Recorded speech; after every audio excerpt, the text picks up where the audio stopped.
Partir à la découverte du Grand Nord, voici tout l'enjeu de cette conférence. Christian Kempf a organisé 23 expéditions scientifiques polaires entre 1973 et 1989. Il a été le premier à organiser des croisières expéditions en Antarctique et en Arctique.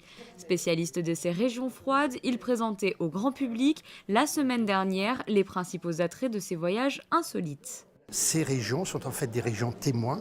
Actuellement, il y a un grand réchauffement du climat, environ 2 degrés d'ici 2100. Dans le Grand Nord, c'est 4 à 5 degrés. Donc on voit des impacts plus directs, plus importants. Ensuite, quand on parle d'expédition, on pense un peu à tout le monde, pas qu'aux grands sportifs, aux grands découvreurs, comme le prince Albert Ier, on pense à tout le monde. Et c'est pour ça que ce sont des croisières expéditions qui sont organisées. Pourquoi croisières? Parce que globalement, dans le Grand Nord ou dans le Grand Sud, les continents sont pris par la glace et toute la vie est en bord de mer. L'histoire s'est forgée en bord de mer et par conséquent, tout simplement, la croisière, c'est un hôtel flottant d'où on part en revanche en expédition. On part en zodiac, on part à pied, encadré par des guides spécialisés, mais qui sont ouvertes à tout un chacun. Chaque année, environ 25 bateaux de croisière parcourent le Grand Nord, ce qui représente près de 15 000 personnes à travers le monde. Mais cette région reste l'une des plus fragiles. Ces expéditions doivent donc être très encadrées.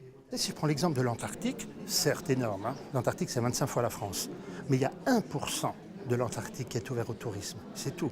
Donc si vous voulez, il y a un zonage. Il y a d'ailleurs des zones, dans notre jargon technique, hein, ce sont des zones de 1 à 6, le 6 étant le degré de protection le plus élevé, et on a le droit d'y aller ou de ne pas y aller.